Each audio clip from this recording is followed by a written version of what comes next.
अभिनव झा की इस अनोखी कक्षा में आपका फिर से एक बार स्वागत है। हम लोग देख रहे थे इंटरनल कंट्रोल। इंटरनल कंट्रोल में हम लोगों ने एसईसी फाइनल रूल देखा था और कंटेंट्स ऑफ मैनेजमेंट रिपोर्ट देखा था। एसईसी फाइनल रूल और कंटेंट्स ऑफ मैनेजमेंट रिपोर्ट, ये कंटेंट्स ऑफ मैनेजमेंट रिपोर्ट में जो कुछ भी आते थे उसमें से कुछ बातों को एक्सप्लेन किया गया है हमें आगे, जिसको पॉइंट नंबर ए करके responsibility for implementation of internal control बताया गया है। पुरानी स्टडी मटेरियल में यानी कि मई 2015 तक वाली स्टडी मटेरियल में इसको एक अलग टॉपिक ही नाम दिया गया था, वही यहाँ पे लिखा हुआ है 1.6.2, लेकिन एक्चुअली आपकी स्टडी मटेरियल में आप पाओगे responsibility for implementation of internal control करके लिखा हुआ है। जैसा कि हम लोगों ने देखा था एसईसी फाइनल रूल में कंटेंट्स ऑफ मैनेजमेंट रिपोर्ट में सबसे पहले मैनेजमेंट रिस्पॉन्सिबिलिटी के बारे में ही बताया गया था। तो इसी तरह पॉइंट नंबर ए को हम लोग देखते हैं responsibility of implementation of internal control. तो यहाँ पे हम लोग देखते हैं स्टडी मटेरियल में क्या लिखा हुआ है। होप आपके हाथ में स्टडी मटेरियल खुला हुआ है और कलर पेन है आपके हाथ में अंडरलाइन करने के लिए। अगर आपके सामने में आपकी स्टडी मटेरियल नहीं है तो शायद ये वीडियोस आपके लिए उतना रिलेवेंट नहीं होगी, इसीलिए बेटर ये है कि आप अपने हाथ में स्टडी मटेरियल खोलो और उसी रिलेवेंट पॉइंट पे आओ और देखो कि मैं वहाँ से क्या बता रहा हूँ। तो जैसा कि हम लोगों ने डिस्कशन किया था, सॉक्स जो आपने ऑडिट में पढ़ा होगा जिसमें इंटरनल कंट्रोल पे बहुत ज़्यादा जोर दिया गया है। सॉक्स में, सार्बेन्स ऑक्सिलरी एक्ट में बहुत ज़्यादा जोर दिया गया है इंटरनल कंट्रोल पे। वर्ल्डकॉम, इनरॉइन वगैरह का जो अकाउंटिंग फर्म में जो पब्लिक का ट्रस्ट बहुत कम हुआ, इसीलिए एक कमेटी बनाई गई जिसका नाम था public committee accounting reform board, बनाया गया यूएस सरकार ने। इन्होंने बनाया एक कमेटी क्योंकि अकाउंटिंग फर्म पे पब्लिक का ट्रस्ट धीरे धीरे डिक्लाइन हो रहा था, इसकी वजह से वर्ल्डकॉम, इनरॉइन जैसे जो अकाउंटिंग फ्रॉड होने के बाद सॉक्स में बहुत बड़ा चेंज आया इंटरनल कंट्रोल के कंसेप्ट में। ठीक है, सॉक्स में बहुत ज़्यादा चेंज आया इंटरनल कंट्रोल के कंसेप्ट में उसके बाद, जिसमें कहा गया कि सीईओ या सीएफओ जो होगा वो पर्सनली और क्रिमिनली लायबल होंगे इंटरनल कंट्रोल अगर सही से नहीं किया तो सीईओ और सीएफओ पर्सनली लायबल होंगे और क्रिमिनली लायबल होंगे। ये बात आप ऑडिट में भी सॉक्स में आपने पढ़ा होगा कि अगर इंटरनल कंट्रोल को ठीक से अप्लाई नहीं किया तो सॉक्स बोलता है कि सीईओ और सीएफओ पर्सनली लायबल होंगे। फिर बोलता है कि ऑडिट के अटेंशन का पार्ट होगा कि इंटरनल कंट्रोल इफेक्टिव है कि नहीं, अगर कितना नहीं है, अगर है तो कितना है और अगर नहीं है तो क्यों नहीं है, इन सब चीज़ों पे ऑडिटर जो है अपना रिपोर्ट करेगा। उसके बाद भी अगर आप ध्यान से देखोगे तो यहाँ पे लिखा हुआ है कि इंटरनल कंट्रोल रीजनेबल एश्योरेंस ही देता है, क्योंकि रीजनेबल एब्सोल्यूट एश्योरेंस कोई नहीं दे सकता है, रीजनेबल एश्योरेंस ही देता है, इतना इंटरनल कंट्रोल पे जोर देने के बावजूद भी। फिर हम लोग देखेंगे कि जो यहाँ पे अकाउंटिंग स्टैंडर्ड का कंप्लाई, इंटरनेशनल अकाउंटिंग स्टैंडर्ड का कंप्लाई, लोकल रूल का कंप्लाई वगैरह सब किया है कि नहीं किया है, इन सब बातों को हम लोग क्या करेंगे, इंटरनल कंट्रोल का एक पार्ट ही बना के रखेंगे, एक पार्ट ही समझ के चलेंगे। फिर बोलता है कि एक चेक एंड बैलेंस का भी एक सिस्टम होगा, चेक एंड बैलेंस का भी एक सिस्टम होगा जिसमें ऐसा प्रोसेस होगा कि एक्शन और ट्रांजेक्शन डायरेक्टली जो है ओनर जो है जिसमें इन्वॉल्व होंगे या फिर जो लोग पर्सन इन्वॉल्व होंगे उन लोगों की रिस्पॉन्सिबिलिटी जो है रिपोर्टिंग की, उसको भी कंसिडर किया जाए इस इंटरनल कंट्रोल में। तो चेक एंड बैलेंस कुछ इस तरह से होगा कि जो कुछ भी प्रोसेस हो रहा है वो ऑथराइज तरीके से हो, हमारा ये मकसद रहेगा मेन रूप से। तो responsibility for implementation of internal control, तो जैसा कि हम लोगों ने डिस्कस किया कि सॉक्स में इंटरनल कंट्रोल पे बहुत ज़्यादा फोकस किया गया, सॉक्स में बहुत बड़ा चेंज आया इंटरनल कंट्रोल के कंसेप्ट में। इसमें कहा गया कि सीईओ सीएफओ पर्सनली और क्रिमिनली लायबल होगा अगर इंटरनल कंट्रोल को सही तरीके से अप्लाई नहीं किया। ऑडिटर के अटेस्टेशन फंक्शन में एक काम और जुड़ गया कि इंटरनल कंट्रोल इफेक्टिव है कि नहीं है ये देखना और इंटरनल कंट्रोल की वीकनेस का पता लगाना। पर फिर भी अगर इंटरनल कंट्रोल जो है हमारा वो केवल रिजनेबल एश्योरेंस देता है, क्योंकि एब्सोल्यूट एश्योरेंस नहीं दे सकता है। अकाउंटिंग स्टैंडर्ड को, इंटरनेशनल अकाउंटिंग स्टैंडर्ड को या लोकल रूल को या अदर टेक्निकल स्टैंडर्ड को कंप्लाई करना भी इंटरनल कंट्रोल का ही एक पार्ट माना जाएगा। फिर बोलता है कि इसमें इंटरनल कंट्रोल में एक चेक एंड बैलेंस को इस्टेब्लिश करना होगा जिससे ऐसा प्रोसेस हो जाए कि कोई भी एक्शन लिया जाए वो केवल ऑथराइज पर्सन के द्वारा ही लिया जाए और ओनर्स की रिस्पॉन्सिबिलिटी रिपोर्टिंग जो है वो प्रॉपर बनी रहे। इस तरह से responsibility of implementation of internal control हम लोगों ने देखा। अब हम लोग बात करते हैं इंटरनल कंट्रोल एज पर कोसो। तो कोसो में हम लोगों ने देखा था कि जैसा कि कोसो बोला था कि इंटरनल कंट्रोल और जो है रिस्क मैनेजमेंट पर ज़्यादा फोकस करता है, तो ये कोसो में दिया हुआ है और कोसो जो है सार्बेन्स ऑक्सिलरी एक्ट का, सॉक्स का एक पार्ट है। तो इस वजह से क्या होगा कि इसके पॉइंट्स को जो है जिस ऑर्डर में दिए गए हैं उसी ऑर्डर में हमें याद करना है। तो यहाँ पे बाबू भाई की फोटो आप देख रहे हो, बाबू भाई बोलो तो एड़ा, और बाबू भाई क्या बोल रहा है, एड़ा आई एम, मतलब मैं एड़ा हूँ। ठीक है, मैं पागल हूँ, सटकेला हूँ, ठीक है। तो ई से क्या हो गया, इन्वायरमेंट, ई से इन्वायरमेंट, तो ई से कंट्रोल इन्वायरमेंट। पहला पॉइंट इंटरनल कंट्रोल एज पर कोसो का कंट्रोल इन्वायरमेंट। ये चीज़ आप लोगों ने ऑडिट में भी पढ़ा होगा, अगर आप सीएस की प्रिपरेशन कर रहे होगे तो उसमें भी पढ़ा होगा आपने, जो कोसो के हिसाब से इंटरनल कंट्रोल, अलग अलग नाम से ये एडा आईएम पॉइंट बहुत जगह रहता है जहाँ पे इंटरनल कंट्रोल होता है। तो ई से हम लोगों ने देखा कंट्रोल इन्वायरमेंट, आर से हम लोगों ने रिस्क असेसमेंट, आर से रिस्क असेसमेंट, ए से एक्टिविटीज़, कंट्रोल एक्टिविटीज़। तो कंट्रोल इन्वायरमेंट और कंट्रोल एक्टिविटीज़, पहला पॉइंट कंट्रोल इन्वायरमेंट और तीसरा पॉइंट कंट्रोल एक्टिविटीज़, और risk assessment second number point. I से इंफॉर्मेशन एंड कम्युनिकेशन, आई से इंफॉर्मेशन एंड कम्युनिकेशन, और एम से मॉनिटरिंग। इंटरनल कंट्रोल एज पर कोसो जब भी आएगा तो कोसो के हिसाब से इंटरनल कंट्रोल में जो है बाबू भाई आपको दिखना चाहिए कि कोसो का हिसाब से इंटरनल कंट्रोल, तो बाबू भाई के दिमाग में इंटरनल कंट्रोल चल रहा है, लेकिन वो साथ में ये भी समझ रहा है कि मैं तो एडा हूँ, तो एडा आईएम। तो ई से इन्वायरमेंटल कंट्रोल, आर से रिस्क असेसमेंट, ए से कंट्रोल एक्टिविटीज़, आई से इंफॉर्मेशन एंड कम्युनिकेशन, और उसके बाद एम से मॉनिटरिंग। तो ये सारी चीज़ें इंटरनल कंट्रोल एज पर कोसो में बताई गई है। तो यहाँ पे बताया गया है कि कंट्रोल इन्वायरमेंट, हर बिजनेस प्रोसेस के लिए ऑर्गेनाइजेशन में इन्वायरमेंट कंट्रोल होना चाहिए। हर एक बिजनेस प्रोसेस के लिए इन्वायरमेंट में कंट्रोल प्रॉपर होना चाहिए, जो कि क्रिटिकली और मेटेलिटी के आधार पे होगा। जो कंट्रोल होगा वो क्रिटिकलिटी के आधार पे और मेटेलिटी के आधार पे होगा। कितना मटेरियल है ये फैक्टर हमें सबसे ज़्यादा इम्पोर्टेंट होगा, और कितना क्रिटिकल है ये भी फैक्टर हमें ध्यान देना होगा। हर बिजनेस को कैटेगराइज करते हुए ये जो है क्रिटिकलिटी और मटेरियलिटी, ये दो चीज़ें पर हम लोगों को फोकस करना होगा कंट्रोल इन्वायरमेंट में। तो हर बिजनेस प्रोसेस के लिए कंट्रोल इन्वायरमेंट में हम लोगों को क्रिटिकल और मटेरियल जो चीज़ें होती हैं उसको ढूंढनी होगी और उस पर प्रॉपर कंट्रोल लगाना होगा। आर से हम लोग देखते हैं रिस्क असेसमेंट। जैसा कि आपको पता है कि बिजनेस प्रोसेस में कई प्रकार के रिस्क होते हैं जिसका प्रॉपर कंट्रोल होना चाहिए। तो रिस्क असेसमेंट के लिए सबसे पहले हम लोग क्या करते हैं, रिस्क को आइडेंटिफाई करते हैं, और आइडेंटिफाई के बाद उसको असेसमेंट करते हैं, उसका असेसमेंट और एनालिसिस करते हैं, और उसके बाद उसका जो है कंट्रोल क्या क्या लगेगा वो ढूंढते हैं, जो कि हम लोग चैप्टर नंबर 3 में जाके पढ़ने वाले हैं। तो सबसे पहले रिस्क को पहचानना पड़ता है, रिस्क का आइडेंटिफाई करना पड़ता है, उसके बाद उसका असेसमेंट करना पड़ता है, और असेसमेंट करने के बाद उसका एनालिसिस करना पड़ता है, यानी कि पॉसिबल सॉल्यूशन ढूंढना होता है, और उसी हिसाब से कंट्रोल लगाना होता है। तो ये रिस्क असेसमेंट के प्रोसेस होते हैं जो कि हम लोग चैप्टर नंबर 3 में जाके पढ़ेंगे। लेकिन यहाँ पे हम लोग देखते हैं रिस्क असेसमेंट। जैसा कि आपको पता है कि हर बिजनेस प्रोसेस करने के लिए रिस्क को लेना पड़ता है, और उस पर प्रॉपर कंट्रोल लेकिन होना चाहिए।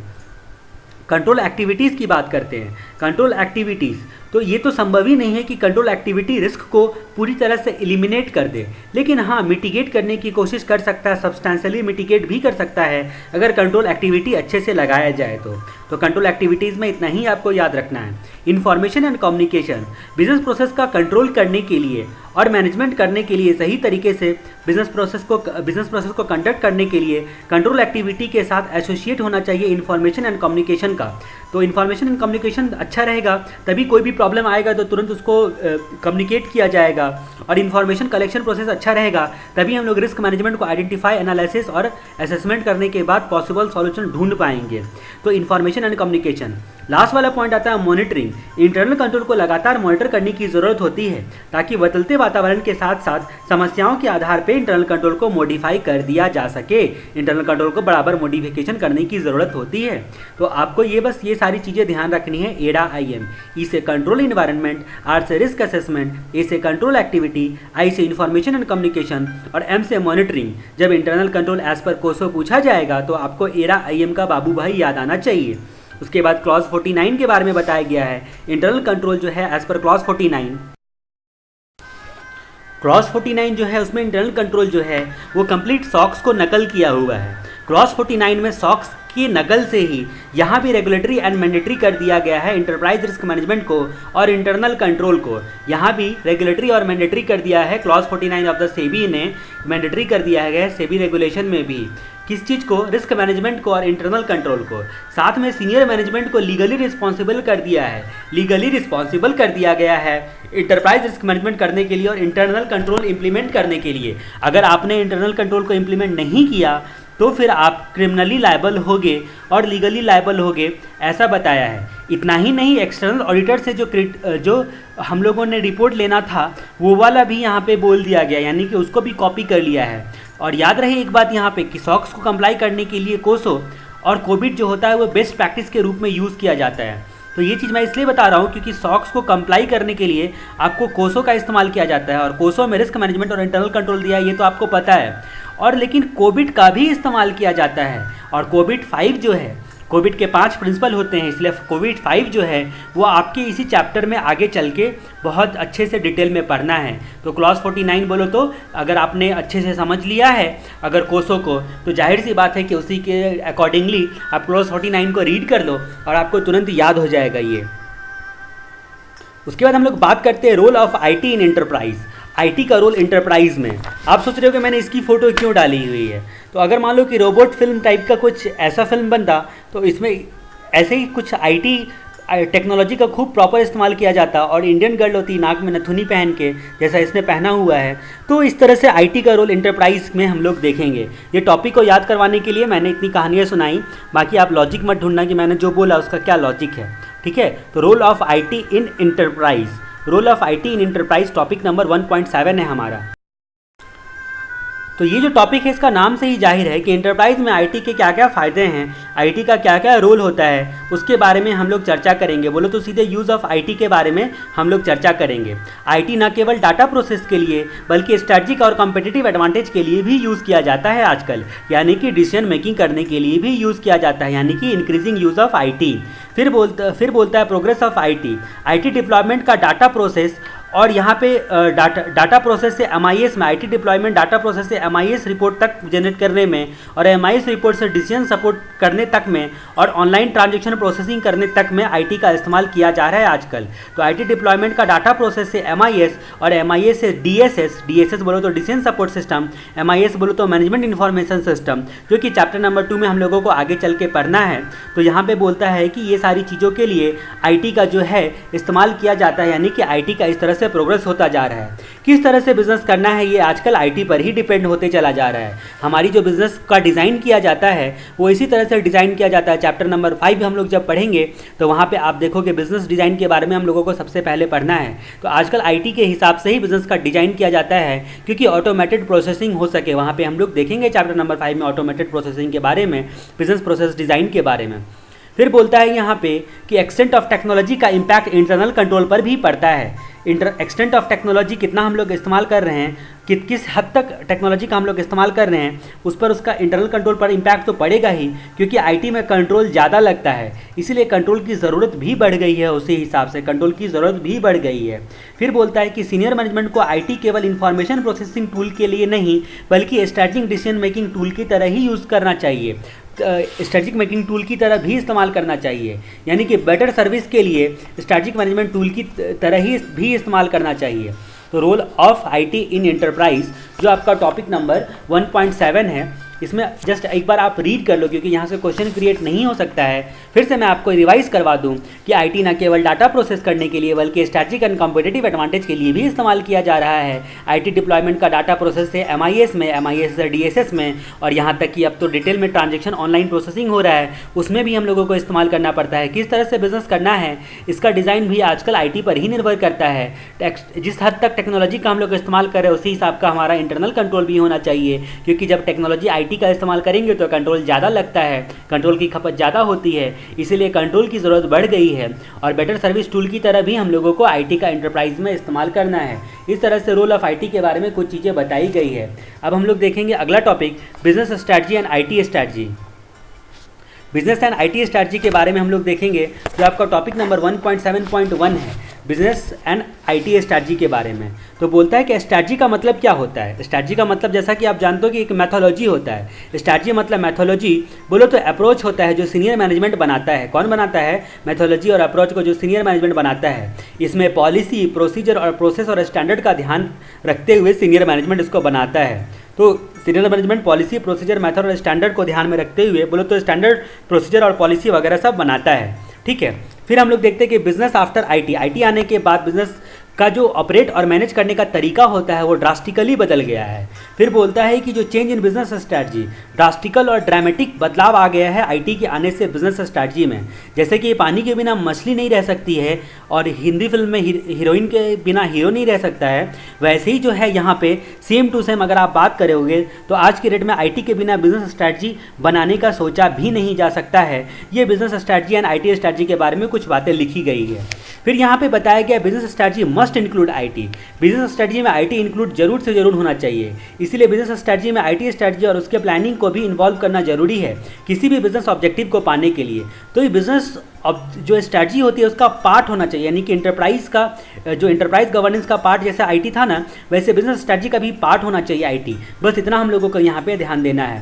साथ में भी बोलता है कि हर इंटरप्राइज को इरिस्पेक्टिव ऑफ साइज, जैसा भी भले ही साइज हो, उसको इंटरनल कंट्रोल उसी हिसाब का अप्लाई करना जरूरी है। साथ में हर इंटरप्राइज को irrespective of size internal control को है प्रॉपर्ली रखना होगा। कंट्रोल को डिफाइन किया जा सकता है एक ऐसा पॉलिसी, प्रोसीजर एंड प्रैक्टिस जो प्रिवेंशन, डिटेक्शन एंड करेक्शन करता है अनडिजायरेबल इवेंट का, अनऑथराइज एक्सेस का, इन सब चीज़ों से प्रिवेंट करता है, डिटेक्ट करता है और करेक्ट करता है, जो कि हम लोग कंट्रोल चैप्टर नंबर 3 में हम लोग जाके पढ़ेंगे। PDC, पोस्ट डेटेड चेक के बारे में मैं यहाँ पे नहीं बात कर रहा हूँ। PDC बोलो तो प्रिवेंशन, डिटेक्शन और करेक्शन की बात कर रहा हूँ यहाँ पे मैं। और यहाँ पे हम लोग जानते हैं कि ऑडिटर का जो है काम कंट्रोल को रिव्यू करना होता है। तो ऑडिटर का काम क्या है? ऑडिटर्स का काम क्या है? कंट्रोल को रिव्यू करना। कंट्रोल को रिव्यू करना एक पार्ट होता है आईटी स्ट्रैटेजी का, या IS रिव्यू करना जिसको भी बोला जाता है। तो कंट्रोल का रिव्यू करना एक पार्ट होता है आईटी स्ट्रैटेजी का। इसको हम लोग क्या बोलते हैं? IS रिव्यू भी बोलते हैं। IS रिव्यू बोलो तो इंफॉर्मेशन सिस्टम रिव्यू, IS। तो IS बोलो तो हम लोग इन्फॉर्मेशन सिस्टम को पूरे इस सब्जेक्ट में IS बोल के बुलाएंगे, इन्फॉर्मेशन सिस्टम को, ठीक है। उसके बाद हम लोग बात करते हैं कि ऑडिटर्स स्किल। तो ऑडिटर्स स्किल में तो बोलता है कि ऑडिटर को जो है IS रिव्यू करना है, आईटी स्ट्रैटेजी वगैरह सबका रिव्यू करना है, तो ऑब्वियसली जो है उसके पास अच्छा क्वालिफिकेशन होना चाहिए, सीसा डीसा किए होना चाहिए। इसीलिए ऑडिटर के पास अच्छा नॉलेज, अंडरस्टैंडिंग और स्किल होना चाहिए, ठीक है, ताकि न केवल बिजनेस स्ट्रैटेजी को समझने के लिए बल्कि आईटी स्ट्रैटेजी को भी समझे। जब हम लोग चैप्टर नंबर 6 पढ़ेंगे ऑडिट ऑफ इंफॉर्मेशन सिस्टम, तो वहाँ पे आपको मैं कप में चाय पिलाऊंगा। कप में चाय पिलाऊंगा मतलब क्या? कप का स्पेलिंग चेंज कर डालेंगे हम लोग, KUP, कप का स्पेलिंग हम लोग चेंज कर डालेंगे। तो ऑडिटर के पास क्या स्किल होनी चाहिए? कप में चाय पीने उस ऑडिटर को आना चाहिए। वहाँ पे हम लोग देखेंगे K बोलो तो नॉलेज, U बोलो तो अंडरस्टैंडिंग और P बोलो तो पोजेस क्वालिफिकेशन। तो ये सारी चीज़ें हम लोग वहाँ जाके देखेंगे। जस्ट यहाँ पे एक ओवरऑल आइडिया ले रहे हैं। फिर हम लोग इंटरनल ऑडिट की बात करते हैं। इंटरनल ऑडिटर को हमेशा अवेयर रहना होगा। इंटरनल ऑडिटर को हमेशा अवेयर रहना होगा कि आईटी जो है हमारा वो बिजनेस ऑब्जेक्टिव को पाने की दिशा में जा रहा है या नहीं जा रहा है, ठीक है। मतलब अलाइनमेंट करना पड़ेगा बिजनेस ऑब्जेक्टिव को और ऑर्गेनाइजेशन के गोल को, टोटल अलाइनमेंट करना पड़ेगा। तो ये इंटरनल ऑडिट का पार्ट हो जाएगा, अलाइनमेंट किया है कि नहीं किया है। तो बिजनेस एंड आईटी स्ट्रैटेजी, तो बिजनेस एंड आईटी स्ट्रैटेजी के बारे में हम लोगों ने देखा कि स्ट्रैटेजी का मतलब होता है मेथोलॉजी, बोलो तो अप्रोच, जो सीनियर मैनेजमेंट बनाता है। इसमें पॉलिसी, प्रोसीजर और प्रोसेस और स्टैंडर्ड बनाए जाते हैं आईटी से रिलेटेड, ताकि बिजनेस ऑब्जेक्टिव को पाया जा सके। बिजनेस आफ्टर आईटी आने के बाद बिजनेस को ऑपरेट और मैनेज करने का तरीका ही बदल गया। Change in business strategy, drastically और ड्रामेटिक बदलाव आ गया आईटी आने से बिजनेस स्ट्रैटेजी में। फिर हम लोगों ने देखा कि business strategy must include IT, इसलिए बिजनेस स्ट्रैटेजी में आईटी का इंक्लूड होना बहुत ज़रूरी है। यानी कि बिजनेस स्ट्रैटेजी का एक पार्ट होगा आईटी का प्लानिंग करना, इन्वॉल्व करना बहुत ज़रूरी है किसी भी बिजनेस ऑब्जेक्टिव को पाने के लिए। साथ में हर इंटरप्राइज को respective of size internal control भी प्रॉपर्ली अप्लाई करना पड़ेगा। कंट्रोल को डिफाइन किया जा सकता है इस तरह से कि पॉलिसी, प्रोसीजर एंड प्रैक्टिस होता है जो PDC करता है, प्रिवेंट करता है, डिटेक्ट करता है और करेक्ट करता है अनडिजायरेबल इवेंट को। और हम जानते हैं कि ऑडिटर का काम क्या होता है? इन सब चीज़ों को रिव्यू करना ऑडिटर का काम होता है। और ऑडिटर का इसीलिए स्किल होना चाहिए कि उसको नॉलेज होना चाहिए, अंडरस्टैंडिंग होना चाहिए और क्वालिफिकेशन उसके पास होना चाहिए। कप में चाय पीने आना चाहिए, K से नॉलेज, U से अंडरस्टैंडिंग और P से पोजेस क्वालिफिकेशन। और उसके बाद हम लोगों ने देखा इंटरनल ऑडिट। तो इंटरनल ऑडिटर को हमेशा अवेयर रहना होगा कि आईटी जो है वो बिजनेस ऑब्जेक्टिव के हिसाब से है कि नहीं है, यानी कि बिजनेस ऑब्जेक्टिव के दिशा में जा रहा है या नहीं जा रहा है। तो ये बिजनेस एंड आईटी स्ट्रैटेजी में क्या स्टडी मटेरियल में लिखा हुआ है अपने, ये हम लोगों ने डिस्कशन किया। आप इसको पॉज करके जस्ट रीड कर लो, क्योंकि ये सारी चीज़ें जो हैं वो याद तो नहीं करनी है लेकिन समझना जरूरी है, क्योंकि आगे चल के जो पॉइंट्स बनेंगे उसका एक्सप्लेनेशन करने के आप कैपेबल हो पाओगे इन सब चीज़ों को समझते हुए चलोगे। तो हमने जैसा कि पहले ही बताया था कि स्टडी मटेरियल का एक एक पॉइंट को हम लोग कवर करके चलेंगे, कुछ भी नहीं छोड़ेंगे। अब हम लोग बात करते हैं आईटी स्टीयरिंग कमेटी के बारे में। तो हमने पहले ही बताया था, जब वीडियो नंबर 1 में आपको याद होगा कि गब्बर सिंह के बारे में बताया था। गब्बर का मतलब क्या होता है? गब्बर का मतलब क्या होता है? To steer. स्टीयर का मतलब क्या होता है? जब जो काम हम लोगों को ऊपर वाले लोगों ने डेलीगेट किया है, उस काम को वो रिव्यू करते हैं कि ठीक से हुआ है कि नहीं हुआ है। तो जब हमारे से लेवल वाले ऊपर वाले लेवल के लोग हमारे काम का रिव्यू करते हैं तो इसको स्टीयर बोलते हैं। और स्टीयर जो है, यानी कि इस रिव्यू करने के लिए एक कमेटी बनाई जाती है, और ये कमेटी में जितने भी फंक्शनल एरिया होते हैं, जितने भी डिपार्टमेंट होते हैं, सबके जो सबसे हेड होते हैं, टॉप वाले जो होते हैं, जो एक्सपर्ट होते हैं, उन लोगों को मिला के एक टीम बना लिया जाता है। उसका नाम है steering committee. Steering committee mostly बोलो तो ये ईडीएम करता है, इवेल्युएट करता है, डायरेक्ट करता है और मॉनिटर करता है। किस चीज़ को इवेल्युएट, डायरेक्ट मॉनिटर करता है? ओडीआई को। ओडीआई मतलब वनडे इंटरनेशनल नहीं, अपने जो ऑर्डर दिया है, डायरेक्शन दिया है और इंस्ट्रक्शन दिया है, ओडीआई को हम लोग यहाँ पे स्टीयरिंग कमेटी वाले जो हैं वो अपने ऑर्डर, डायरेक्शन और इंस्ट्रक्शन का रिव्यू करते हैं। तो ये लोग, इनका काम क्या होता है? ये बस ऑर्डर झाड़ते रहते हैं ऊपर लेवल के लोग बैठ के, और इसका पालन करना रहता है नीचे लेवल के मैनेजमेंट को। तो ओडीआई देते हैं, ऑर्डर, डायरेक्शन और इंस्ट्रक्शन देते हैं प्लान एंड प्रोसीजर बनाकर, और फिर उसका इम्प्लीमेंटेशन कितना हुआ है, कितना नहीं हुआ है, इस चीज़ को रिव्यू करते हैं और चेंज में इन्वायरमेंट के हिसाब से अकॉर्डिंगली जो है गाइडेंस देते रहते हैं, ताकि बिजनेस गोल को आसानी से पाया जा सके। प्लानिंग के लिए इन्फॉर्मेशन बहुत ज़रूरी फैक्टर होता है। इन्फॉर्मेशन प्लानिंग करने के लिए बहुत ज़रूरी फैक्टर होता है। इन्फॉर्मेशन सिस्टम से आता है, एंटरप्राइज का इन्फॉर्मेशन सिस्टम से आता है। इन्फॉर्मेशन सिस्टम इंटरनल या एक्सटर्नल कुछ भी हो सकता है। इन्फॉर्मेशन लेने के लिए इंटरनल या एक्सटर्नल इन्वायरमेंट कहीं से भी इंटरनल इन्फॉर्मेशन सिस्टम जो है वो इन्फॉर्मेशन ले सकता है। इन्फॉर्मेशन सिस्टम का प्लान सीनियर मैनेजमेंट या कोई कमिटी ही करनी चाहिए। इन्फॉर्मेशन सिस्टम कैसा होना चाहिए ये बताने वाला कोई कमिटी ही होना चाहिए। फिर बोलता है कि अगर साइज़ बड़ा है या इन्फॉर्मेशन सिस्टम में काफ़ी कॉम्प्लेक्सिटी है तो सीनियर मैनेजमेंट लोगों को एक कमिटी बना लेनी पड़ती है। हर डिवीज़न के हेड को और एक्सपर्ट को चुन कर, ताकि प्लानिंग एंड प्रोसीजर को अच्छे से बनाकर उसका रिव्यू किया जा सके। उसी कमेटी को स्टीयरिंग कमेटी बोला जाता है। तो हर फंक्शनल डिपार्टमेंट के ऊपर के जो टॉप लेवल के लोग होते हैं उनको चुन लिया जाता है, उसी को स्टीयरिंग कमेटी बोला जाता है। कमेटी में बोर्ड के मेंबर होते हैं और हर फंक्शनल हेड के डिपार्टमेंट का जो लोग होता है उसमें से जो एक्सपर्ट जो होता है वो होता है, यानी कि हेड होता है। और खासकर विशेष रूप से ऑडिट एंड आईटी डिपार्टमेंट का सीनियर एक्सपर्ट लोग तो पक्का से पक्का होना ही चाहिए। ऑडिट वाला और आईटी वाला तो जो फंक्शनल डिपार्टमेंट है उसके सीनियर तो होनी ही चाहिए। इसकी role and responsibility IT committee का और उसके मेंबर का अप्रूवल और डॉक्यूमेंटेड दोनों होना चाहिए कि भाई ये बंदा लोग काम क्या करेगा। एक्चुअली काम कुछ इस तरह से बांटा जाएगा कि हर फंक्शनल हेड अपने डिपार्टमेंट के काम का रिव्यू कर सके और रिपोर्ट कर सके।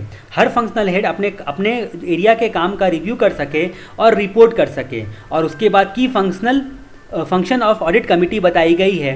उससे पहले की बातें हम लोगों ने डिस्कस की ऑडिट कमेटी के बारे में। फिर से मैं आपको एक बार बता दूं कि आईटी कमेटी जो होती है वो क्या करती है। आईटी कमेटी मैनेजमेंट का एक्चुअली एक हिस्सा होती है, टॉप मैनेजमेंट का। ये ऑर्डर, डायरेक्शन और इंस्ट्रक्शन देती है प्लान एंड प्रोसीजर बनाकर रिव्यू करने के लिए, ताकि एंटरप्राइज के गोल को पाया जा सके और प्लानिंग अच्छे से किया जा सके। इनकी प्लानिंग करने के लिए इन्फॉर्मेशन जरूरी है और इन्फॉर्मेशन के लिए इन्फॉर्मेशन सिस्टम लगता है। और इन्फॉर्मेशन सिस्टम कैसा होना चाहिए ये भी डिसाइड करने वाला टॉप मैनेजमेंट ही होगा।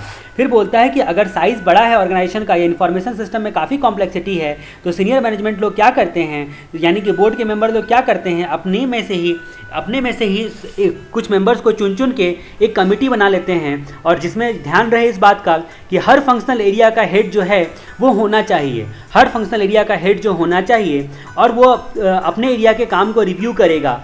तो इन जो कमेटी बनाई जाती है उसको स्टीयरिंग कमेटी बोला जाता है। स्टीयरिंग कमेटी के नाम से पुकारा जाता है इसको। कमेटी में बोर्ड के मेंबर और फंक्शनल हेड होते हैं हर डिपार्टमेंट का, जो कि विशेष रूप से ऑडिट एंड आईटी डिपार्टमेंट के तो पक्के से पक्के होने ही चाहिए। इनकी रोल एंड रिस्पॉन्सिबिलिटी अच्छे तरीके से डिफाइंड होनी चाहिए और डॉक्यूमेंटेड होनी चाहिए। काम को कुछ इस तरह से बांटना है कि हर फंक्शनल हेड के जो लोग हैं वो अपने डिपार्टमेंट को रिव्यू कर सके और रिपोर्ट दे सकें। ठीक है, तो इस तरह से हम लोग देखेंगे कि इसके कुछ की फंक्शन हम लोग देखेंगे यहाँ पे। तो आईटी स्टीयरिंग कमेटी जो है उसके की फंक्शन के बारे में हम लोग देखते हैं। लॉन्ग टू शॉर्ट, तो यहाँ पे ट्यून आप लिख सकते हो, लॉन्ग टू शॉर्ट की जगह पे ट्यून लिख सकते हो। Tune, priority, stage, ROI term, performance, SPP। Tune को प्रायोरिटी में रखकर हर स्टेज के ROI टर्म परफॉर्मेंस का SPP करेंगे। तो बस आप ये ध्यान रखो कि यहाँ पे इतने सारे पॉइंट्स हैं, तो ये 6 पॉइंट्स को हम लोग कैसे याद रख सकते हैं? Tune, priority, stage, ROI term, performance और SPP। उसके बाद लास्ट में 4 पॉइंट जो हैं, all aspect, IT security, conflict, report. तो सारे एस्पेक्ट के सिक्योरिटी और कॉन्फ्लिक्ट को बोर्ड को रिपोर्ट करना है। तो ये 2 कहानी के रूप में आप इसको याद कर सकते हो, क्या फंक्शन है। तो लॉन्ग टू शॉर्ट ट्यून बजाकर प्रायोरिटी जो है, प्रायोरिटी के स्टेज में ही ROI टर्म में परफॉर्मेंस का SPP करेंगे और सारे एस्पेक्ट ऑफ IT सिक्योरिटी और कॉन्फ्लिक्ट को रिपोर्ट करेंगे बोर्ड को। तो ये सारी चीज़ें जो है, इससे पॉइंट्स आपको क्लियर हो जाएंगे। यानी कि टोटल इसमें 10 पॉइंट है। IT स्टीयरिंग कमेटी के जो फंक्शन होंगे, इसमें टोटल 10 पॉइंट्स हैं। तो सबसे पहले पहला पॉइंट हम लोग डिस्कस करते हैं। आपको पता होगा कि जब हम लोग लॉन्ग टर्म प्लानिंग बनाते हैं तो इम्प्लीमेंटेशन के टाइम में उस लॉन्ग टर्म को कई पार्ट में बांटते हैं, यानी कि लॉन्ग टर्म को शॉर्ट टर्म में कन्वर्ट करते हैं। तो इस बात को इंश्योर करना होगा कि यहाँ पे इस बात को इंश्योर करना होगा कि लॉन्ग से शॉर्ट रेंज जो प्लान दोनों का IT डिपार्टमेंट का जो शॉर्ट टर्म और लॉन्ग टर्म प्लान है, ठीक है। शॉर्ट टर्म प्लान को जब हम लोगों ने लॉन्ग टर्म प्लान को जब हम लोगों ने शॉर्ट टर्म प्लान में कन्वर्ट किया है, तो दोनों के केस में हम लोगों ने बिजनेस ऑब्जेक्टिव एंड गोल के साथ ट्यून रखा है मेंटेन करके। तो बस ये पहला नंबर पॉइंट बोलता है कि आपको इंश्योर करना है कि लॉन्ग और शॉर्ट रेंज प्लान जो होता है IT डिपार्टमेंट का, वो ट्यून होना चाहिए एंटरप्राइज के गोल एंड ऑब्जेक्टिव के हिसाब से। To ensure that long and short range plan of the IT department are in tune with the enterprise goal and objective. तो आपको इस बात को इंश्योर करना है, यानी कि स्टीयरिंग कमेटी के मेंबर होने के नाते, यानी कि स्टीयरिंग कमेटी होने के नाते आपको इस बात को इंश्योर करना है। आपका पहला फंक्शन है कि आपको इंश्योर करना है कि लॉन्ग टर्म प्लान और शॉर्ट रेंज प्लान दोनों को आप IT डिपार्टमेंट में जो है आपके, वो ट्यून रखना है बिजनेस ऑब्जेक्टिव के हिसाब से, यानी कि IT को बिजनेस ऑब्जेक्टिव के हिसाब से ट्यून में रखना है। प्रायोरिटी बोलता है साइज और स्कोप को ऑफ IT जो है उसका फंक्शन इस्टेब्लिश करके प्रायोरिटी सेट करना है। तो आपको इस्टेब्लिश करना है size and scope of IT function और उसकी प्रायोरिटी को सेट करना है। IT फंक्शन के साइज एंड स्कोप को आपको इस्टेब्लिश करना है और उसमें प्रायोरिटी को सेट करना है। तो दूसरा नंबर पॉइंट हो गया प्रायोरिटी। तीसरा नंबर पॉइंट हो गया स्टेज। हर स्टेज में IT डिप्लॉयमेंट को रिव्यू करना है और अप्रूव का प्रोसीजर प्रॉपर्ली बना के रखना है। रिव्यू करना है और अप्रूवल का जो प्रॉपर प्रोसीजर बना के रखना है हर स्टेज में IT डिप्लॉयमेंट के लिए। उसके बाद ROI टर्म, जो भी IT प्रोजेक्ट से फ़ायदा होगा हमारा, उसको हम लोगों को ROI टर्म में मेज़र करना है। ROI टर्म में मेज़र करना है। तो ROI टर्म में मेज़र करना है, तो यानी कि जो IT में जितना कैपिटल एक्सपेंडिचर लगा हुआ है, इन सब चीज़ों को तो आपको कैलकुलेट करना पड़ेगा, यानी कि यहाँ पे आपको ऑडिटर की ज़रूरत पड़ेगी। फिर हम लोग उसके बाद बात करते हैं परफॉर्मेंस रिव्यू के बारे में। तो बोलता है कि ओवरऑल IT परफॉर्मेंस देखना है इंफॉर्मेशन सिस्टम प्लान और बजट के हिसाब से। टोटल परफॉर्मेंस देखना है हम लोगों को इंफॉर्मेशन सिस्टम प्लान और बजट के हिसाब से। उसके बाद SPP क्या होता है? स्टैंडर्ड पॉलिसी एंड प्रोसीजर का रिव्यू और अप्रूवल करना है। स्टैंडर्ड पॉलिसी एंड प्रोसीजर जो होगा वो IT का, उसका हम लोगों को रिव्यू करना है। और यहाँ पे मेन रूप से हम लोग IT के पॉइंट ऑफ व्यू से स्टीयरिंग कमेटी के बारे में पढ़ रहे हैं। उसके बाद वहाँ पे बोलता है कि ऑल की एस्पेक्ट ऑफ IT, सारे IT के एस्पेक्ट को कवर करना है। IT डिप्लॉयमेंट और इम्प्लीमेंटेशन करने के लिए हर जितने भी की एस्पेक्ट है उस पर डिसीजन देना है इसी को, स्टीयरिंग कमेटी को ही। IT सिक्योरिटी, सुरक्षा की फैसिलिटी देना है और यह विद इन एंटरप्राइज जो IT सिक्योरिटी पूरी तरह से अच्छी रहनी चाहिए। कॉन्फ्लिक्ट, IT से रिलेटेड कोई भी कॉन्फ्लिक्ट होता है उसको दूर करना है और IT और यूज़र के बीच में जो है कम्युनिकेशन अच्छे से इस्टेब्लिश करना है। Report to board, IT activities का रेगुलर बेसिस पे बोर्ड को रिपोर्ट देते रहना है, इस स्टीयरिंग कमेटी को रिपोर्ट देते रहना है। तो यहाँ पे हम लोगों ने सबसे पहला पॉइंट में क्या देखा, जो लॉन्ग टर्म और शॉर्ट टर्म प्लान जो है वो दोनों आपका IT डिपार्टमेंट का जो है वो बिजनेस ऑब्जेक्टिव के ट्यून में है। दूसरा हम लोगों ने देखा कि जितने भी फंक्शंस होते हैं IT के उसको साइज और स्कोप को जो है साइज एंड स्कोप के आधार पर उसमें प्रायोरिटी देनी है। तीसरा हम लोगों ने देखा कि हर स्टेज में IT डिप्लॉयमेंट को रिव्यू करना है और अप्रूवल का प्रोसीजर रखना है। उसके बाद चौथा हम लोगों ने देखा कि ROI टर्म, रिजल्ट को IT प्रोजेक्ट के जो रिजल्ट होते हैं उससे कितना फ़ायदा हुआ उसको रिटर्न ऑन इन्वेस्टमेंट के टर्म में हम लोग देखेंगे। Performance review, overall IT performance देखना है, IT प्लान बजट के हिसाब से है कि नहीं, अगर कुछ डिविएशन है तो उसको रिपोर्ट करेंगे लास्ट में। SPP, standard policy and procedure जो होगा IT का, उसको हम लोगों को रिव्यू करना है और अप्रूव करना है एज ए स्टीयरिंग कमेटी। ठीक है। उसके बाद हम लोगों ने देखा कि ऑल एस्पेक्ट ऑफ आईटी, तो आईटी डिप्लॉयमेंट और इम्प्लीमेंटेशन के लिए जितने भी की एस्पेक्ट होते हैं उस पर अपना डिसीजन देना है। उसके बाद आईटी सिक्योरिटी के बारे में देखते हैं। आईटी सिक्योरिटी की फैसिलिटी देना है विद इन एंटरप्राइज। कॉन्फ्लिक्ट, कोई भी कॉन्फ्लिक्ट आए अगर आईटी से रिलेटेड तो उसको हम लोगों को दूर करना है आईटी स्टीयरिंग कमेटी को। और फिर बोलता है कि यूज़र के और आईटी डिपार्टमेंट के बीच जो है कम्युनिकेशन एस्टेब्लिश करना है। लास्ट वाला बोलता है report to management, IT activities को रेगुलर बेसिस पर बोर्ड को रिपोर्ट करना है। तो इस तरह से हम लोगों ने आईटी स्टीयरिंग कमेटी क्या होता है, उसके फंक्शन क्या होते हैं, उसके बारे में जाना। तो पहला फंक्शन हम लोगों ने देखा ट्यून है बिजनेस ऑब्जेक्टिव के साथ लॉन्ग टर्म और शॉर्ट टर्म प्लान। उसके बाद प्रायोरिटी, तो बोलता है कि जो साइज और स्कोप है फंक्शन का उसके हिसाब से प्रायोरिटी एस्टेब्लिश करनी है।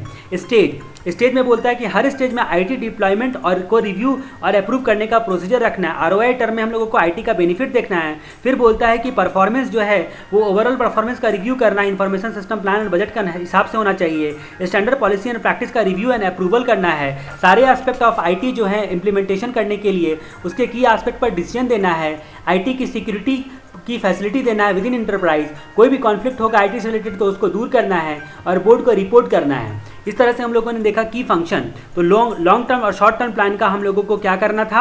सबसे पहले हम लोगों को long term short term plan का जो इंटरप्राइज आईटी के लेवल पे है उसको गोल के हिसाब से ट्यून में है कि नहीं वो देखना है। उसमें प्रायोरिटी डिसाइड करना है। साइज और स्कोप जो है और आईटी फंक्शन का उसके हिसाब से प्रायोरिटी डिसाइड करना है। स्टेज, हर स्टेज में आईटी डिप्लॉयमेंट को रिव्यू करने के लिए और अप्रूव करने के लिए प्रोसीजर रखना है। आरओआई टर्म में रिजल्ट को हम लोगों को प्रोजेक्ट के रिजल्ट को जो है आरओआई टर्म में मेजर करना है। परफॉर्मेंस रिव्यू करना है हम लोगों को, ओवरऑल आईटी परफॉर्मेंस रिव्यू करना है प्लान और बजट के हिसाब से है कि नहीं। फिर स्टैंडर्ड पॉलिसी एंड प्रैक्टिस के हिसाब से रिव्यू एंड अप्रूव करना है पॉलिसी एंड प्रैक्टिस को। फिर बोलता है कि सारे आईटी डिप्लॉयमेंट और इंप्लीमेंटेशन के लिए जितने भी की एस्पेक्ट है उस पर डिसीजन देना है। आईटी सिक्योरिटी, आईटी की सुरक्षा की फैसिलिटी देना है विद इन एंटरप्राइज। कॉन्फ्लिक्ट, कोई भी कॉन्फ्लिक्ट होता है तो उसको दूर करना है आईटी से रिलेटेड और यूजर के बीच कम्युनिकेशन एस्टेब्लिश करना है। Report to board, IT activity का रेगुलर बेसिस पर बोर्ड को रिपोर्ट करना है। इस तरह से हम लोगों ने आईटी स्टीयरिंग कमेटी के बारे में कंप्लीट किया। अब हम लोग टॉपिक नंबर 1.8 देखते हैं, IT strategic plan. IT strategic plan के बारे में हम लोग देखेंगे। तो यहाँ पे आप लोग देख रहे होंगे कि सबसे पहला पॉइंट दिया गया है स्ट्रैटेजिक प्लानिंग और उसके बाद फिर स्ट्रैटेजिक प्लानिंग के बाद दिया हुआ है मैनेजमेंट कंट्रोल, फिर ऑपरेशनल कंट्रोल। तो ये स्ट्रैटेजिक प्लानिंग, मैनेजमेंट कंट्रोल और ऑपरेशनल कंट्रोल, इन सब के बारे में हम लोगों को आगे चल के चैप्टर नंबर 3, चैप्टर नंबर 6 इन सब चीज़ों से हम लोगों को रिलेटेड टर्म्स को पढ़ना है। उसके बाद आप देखोगे 1.8.1 टॉपिक जो है IT strategic planning process, IT strategic planning process. और उसके बाद जो आप देखोगे ऑब्जेक्टिव ऑफ आईटी स्ट्रैटेजी, फिर classification of strategic planning. Classification of strategic planning को काफ़ी डिटेल में बताया गया है। तो इस तरह से हम लोग यहाँ पे 1.8 टॉपिक पढ़ेंगे और 1.8 टॉपिक हम लोग इसके बाद पढ़ेंगे। तो हम लोग स्टार्ट करते हैं यहाँ पे आईटी स्ट्रैटेजिक प्लान के बारे में। यहाँ पे कुछ लिखा हुआ नहीं हुआ आईटी स्ट्रैटेजिक प्लान क्या होता है, लेकिन उससे पहले मैं आपको कुछ बातें यहाँ पे बताता हूँ। आईटी प्लान जो होते हैं, आईटी प्लान जो होते हैं उसका डेवलपमेंट, डिप्लॉयमेंट और इम्प्लीमेंटेशन से लेकर अवेयरनेस फैलाना सब में इंटरप्राइज में ये आईटी स्ट्रैटेजी का पार्ट होता है। आईटी स्ट्रैटेजी का पार्ट होता है। तो डिप्लॉयमेंट करना, डेवलपमेंट करना और इम्प्लीमेंटेशन करना और इन सब चीज़ों से रिलेटेड अवेयरनेस फैलाना, इन सब के बारे में यहाँ पे प्लानिंग की जाती है। मैनेजमेंट को इंश्योर होना होता है कि जितने भी लॉन्ग टर्म और शॉर्ट टर्म प्लान है उसके बिजनेस प्रोसेस ओनर और उसके रिलेवेंट जो है लोगों उसको कम्युनिकेट किया गया है, यानी कि रोल एंड रिस्पॉन्सिबिलिटी को पूरी तरह से बांटा गया है और उनसे फीडबैक लेकर कंसिडर किया गया है लॉन्ग रेंज प्लान में।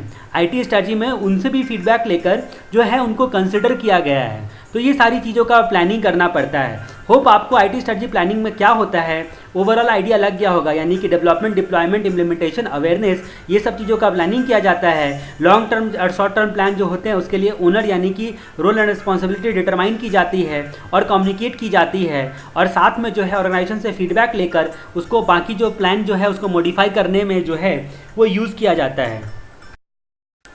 उसके बाद आईटी स्ट्रैटेजिक प्लान में आप देखो यहाँ पे लिखा हुआ है कि there are 3 levels of managerial activity in the enterprise. Enterprise में 3 लेवल की मैनेजरियल एक्टिविटी होती है। तो 3 लेवल की मैनेजरियल एक्टिविटी होती है, आपको पता ही है। टॉप मैनेजमेंट स्ट्रैटेजिक प्लानिंग करता है और उसके बाद जो मिडिल लेवल होता है मैनेजमेंट कंट्रोल करता है और ऑपरेशनल कंट्रोल करता है जो आपका ऑपरेशनल लेवल का होता है वो। तो यानी कि 3 level of managerial activity, strategic planning, और उसके बाद फिर मैनेजमेंट कंट्रोल और उसके बाद ऑपरेशनल कंट्रोल। तो ये 3 लेवल की स्ट्रैटेजिक प्लानिंग होती है। तो हम लोग 3 लेवल की जो है मैनेजरल एक्टिविटी होती है, तो स्ट्रैटेजिक प्लान जो इसमें पहला होता है, इसमें टॉप मैनेजमेंट डिसीजन लेता है।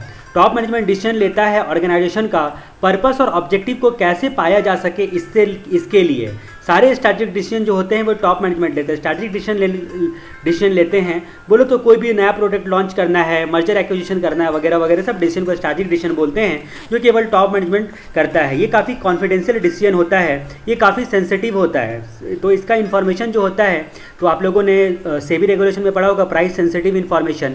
तो ये सारी चीज़ें जो होती हैं वो स्ट्रैटेजिक प्लानिंग के हिस्से पार्ट में आती है। स्ट्रैटेजिक प्लान में जो भी corporate level strategic level plan होता है उसको बताया जाता है। तो यानी कि कॉर्पोरेट लेवल पे और यानी कि एंटरप्राइज लेवल पे जो कुछ भी प्लानिंग होता है उसको स्ट्रैटेजिक प्लान जो है वो बताता है, और एंटरप्राइज लेवल पे और कॉर्पोरेट लेवल पे वो सारी चीज़ों को बताता है, और कब कौन से बिजनेस को इंटर करना है, किस बिजनेस को छोड़ना है, किस रिसोर्सेज का इस्तेमाल करना है, किस रिसोर्सेज को खरीदना है, बेचना है, क्या अंडरटेकिंग को खरीदना है, बेचना है, मर्जर एक्विजिशन करना है या नहीं करना है। ये सब जो है वो हमारा जो है बिजनेस ऑब्जेक्टिव को पाने के लिए जो सब चीज़ें करते हैं हम लोग, वो स्ट्रैटेजिक प्लान में ही आ जाएगी। तो स्ट्रैटेजिक प्लानिंग जो है नॉर्मल टर्म है जिससे आप अच्छी तरीके से अवेयर हो। जस्ट एक बार इसको रीड कर लो, स्ट्रैटेजिक प्लानिंग। उसके बाद बात करते हैं मैनेजमेंट कंट्रोल।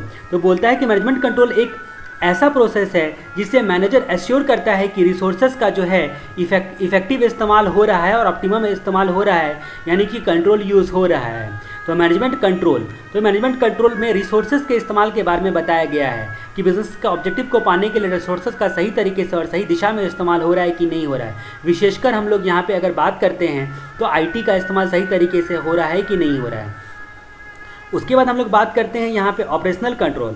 ऑपरेशनल कंट्रोल में बोला गया है कि एश्योर करता है कि स्पेसिफिक ऑपरेशन या टास्क जो है इफेक्टिवली हो रहा है। तो ऑपरेशन यानी कि फंक्शन, और फंक्शन जो है इफेक्टिवली हो रहा है कि नहीं हो रहा है, हर फंक्शनल डिपार्टमेंट का फंक्शन, तो ये ऑपरेशनल कंट्रोल में होता है। तो ये ऑपरेशनल कंट्रोल में ये चीज़ जो है ऑपरेशनल कंट्रोल में कवर करेगी। उसके बाद हम लोग अगर देखते हैं यहाँ पे, तो आपको कुछ बातें पैराग्राफ में लिखी हुई है जिसको आपको जस्ट एक बार रीड करना है। जो आईटी स्ट्रैटेजिक प्लान क्या प्रोवाइड करता है, जो स्टार्टिंग में मैंने डिफाइन किया था कि आईटी स्ट्रैटेजिक प्लान एक्चुअली होता क्या है, तो उसी के बारे में यहाँ पे बताया गया है। अब हम लोग बात करते हैं आईटी स्ट्रैटेजिक प्लानिंग प्रोसेस के बारे में, जो आपका टॉपिक नंबर 1.8.1 है। 1.8.1 जो है आपका topic IT strategic planning process के बारे में हम लोग बात करते हैं। यहाँ पे बोला गया है कि आईटी मैनेजर और बिजनेस प्रोसेस ओनर को आपस में बराबर कम्युनिकेशन रखना पड़ेगा। जो आईटी के मैनेजर होंगे और बिजनेस प्रोसेस के लिए जो रिस्पॉन्सिबल होंगे यानी कि ओनर जो होंगे, उसको आपस में बराबर लगातार कम्युनिकेशन बना के रखना होगा। और कुछ भी चेंज करना हो, अगर तो आईटी कंडीशन में चेंज या बदलाव करना हो, तो बिजनेस ऑब्जेक्टिव को ठीक से हम लोग पाएँ उसी हिसाब से करना होगा, उनसे कम्युनिकेशन करके ही। यानी कि दोनों का आपस में सहमति लेने के बाद भी बिजनेस ऑब्जेक्टिव में बदलाव करना है या आईटी में बदलाव करना है, दोनों को आपस में मिलजुल के काम करना पड़ेगा। मैनेजमेंट को यहाँ पे मैनेजमेंट जो है उसको इंश्योर करते रहना होगा कि लॉन्ग टर्म और शॉर्ट टर्म प्लानिंग जो है वो प्रॉपर्ली मेंटेन की जा रही है आईटी से रिलेटेड बिजनेस ऑब्जेक्टिव को पाने के लिए। और आईटी लॉन्ग टर्म प्लानिंग के लिए को time to time short term में कन्वर्ट किया जाता है ताकि ठीक से इम्प्लीमेंट कर सके। आईटी के लॉन्ग टर्म प्लान को शॉर्ट टर्म प्लान में टाइम टू टाइम कन्वर्ट किया जाता है ताकि ठीक से इम्प्लीमेंट किया जा सके। तो मैंने आपको पहले भी बोला था कि लॉन्ग टर्म प्लान को शॉर्ट में कन्वर्ट किया जाता है ताकि ठीक से इम्प्लीमेंट किया जा सके। तो स्ट्रैटेजिक प्लानिंग प्रोसेस में बस इतना ही बताया गया है कि आईटी मैनेजर और जो बिजनेस प्रोसेस ओनर जो होंगे उसको आपस में कम्युनिकेशन बना के रखना होगा। कोई भी चेंज करना होगा तो दोनों को आपस में मिलजुल कर ही डिसाइड करना पड़ेगा, और लॉन्ग टर्म को शॉर्ट टर्म प्लान में चेंज करना पड़ेगा। तो ये कुछ मुख्य बातें दी गई है आईटी स्ट्रैटेजिक प्लानिंग के बारे में। तो आईटी स्ट्रैटेजिक प्लानिंग, तो टॉप मैनेजमेंट जो प्लानिंग लेगी स्ट्रैटेजिक प्लानिंग आईटी से रिलेटेड, उसके बारे में हम लोगों ने यहाँ पे देखा। जस्ट आप इसको रीड कर लो। अब हम लोग देखते हैं topic number 1.8.2 1.8.2 objective of IT study. आपकी स्टडी मटेरियल के हिसाब से ये 1.8.2 है। आप स्क्रीन पे अगर देखोगे तो ये पुरानी स्टडी मटेरियल के हिसाब से लिखा हुआ है। तो आपके स्टडी मटेरियल के हिसाब से जो नवंबर 2015 या उसके बाद के लिए एप्लीकेबल है, उसमें objective of IT strategy topic number 1.8.2 है। यहाँ पे बोला गया है प्राइमरी ऑब्जेक्टिव है कि करंट पोजीशन क्या है बिजनेस का और उसको कहाँ ले जाना है, उसको हम लोग किस तरह से आईटी के गैप से आईटी से पूरा कर सकते हैं उस गैप को, मतलब अभी फ़िलहाल हम कहाँ हैं और हमें कहाँ जाना है, ऑब्जेक्टिव को मतलब किस ऑब्जेक्टिव पे अभी हम हैं और कहाँ पे हम लोगों को अचीव करना, क्या अचीवमेंट करना है। इस गैप को पूरा करने के लिए आईटी का इस्तेमाल करना प्राइमरी ऑब्जेक्टिव है। तो यहाँ पे ऑब्जेक्टिव ऑफ आईटी स्ट्रेटजी, इसीलिए आईटी स्ट्रेटजी बनाते हैं। और उसके बाद सेकेंडरी ऑब्जेक्टिव बताया गया, यानी कि दूसरा प्राइमरी ऑब्जेक्टिव, सेकेंडरी नहीं दूसरा प्राइमरी ऑब्जेक्टिव बोल के बताया गया है कि बिजनेस स्ट्रेटजी को और स्ट्रेटजिक आईटी का प्लान का अलाइनमेंट करना होगा, यानी कि बिजनेस स्ट्रेटजी और आईटी स्ट्रेटजी दोनों का अलाइनमेंट करना होगा, उसके लिए प्लानिंग करना होगा। बस इतना ही ऑब्जेक्टिव ऑफ आईटी स्ट्रेटजी के बारे में बताया गया है टॉपिक नंबर 1.8.2 में। पहला बताया गया कि पहला प्राइमरी ऑब्जेक्टिव क्या है आपका, तो पहला प्राइमरी ऑब्जेक्टिव आपका ये है कि करंट पोजीशन आप है कहाँ और आपको कहाँ पे जाना है, उस गैप को हम लोग आईटी का इस्तेमाल करके कैसे फुलफिल कर सकते हैं, इसको डिसाइड करना। और उसके बाद फिर दूसरा प्राइमरी ऑब्जेक्टिव बताया गया है कि बिजनेस स्ट्रैटेजी और आईटी स्ट्रैटेजी जो है उन दोनों का अलाइनमेंट बना के रखना है। तो ये हमारा ऑब्जेक्टिव ऑफ आईटी स्ट्रैटेजी होता है। अब हम लोग क्लासिफिकेशन ऑफ स्ट्रैटेजिक प्लानिंग के बारे में देखेंगे, जो टॉपिक नंबर आपका 1.8.3 है, क्लासिफिकेशन ऑफ स्ट्रैटेजिक प्लानिंग। आप देख सकते हो यहाँ पे कि objective of IT strategy, first primary objective और सेकंड प्राइमरी ऑब्जेक्टिव जो हम लोगों ने डिस्कस किया था, फर्स्ट प्राइमरी ऑब्जेक्टिव और सेकंड प्राइमरी ऑब्जेक्टिव। और उसके बाद आपका टॉपिक नंबर हम लोगों का यहाँ पे 1.8.3 होगा, क्लासिफिकेशन ऑफ स्ट्रैटेजिक प्लानिंग के बारे में। टॉपिक नंबर 1.8.3 आपकी स्टडी मटेरियल के हिसाब से classification of IT strategy planning. IT strategy planning को, किसी भी आईटी स्ट्रैटेजी प्लानिंग को हम लोगों को इशरा में बांटा जाएगा, ESRA। अभी आप बोलोगे ये इसरा क्या है, अगर आपको पता है इलू क्या है तो इसरा क्या है ये भी याद रख लो आप, ठीक है। तो इसरा मतलब enterprise strategic plan, IS strategic plan, requirement plan और एप्लीकेशन एंड फैसिलिटी प्लान, ठीक है। तो यहाँ पे हम लोगों ने इंटरप्राइज, स्ट्रैटेजिक, रिक्वायरमेंट और एप्लीकेशन एंड फैसिलिटी प्लान को इसरा बोला है। तो classification of IT strategy planning याद रखने के लिए आपको इसरा करना होगा। तो जैसे नारायण करते वैसे आप इसरा का जप करो और इसरा से आपको classification of IT strategic planning जो है वो याद हो जाएगा।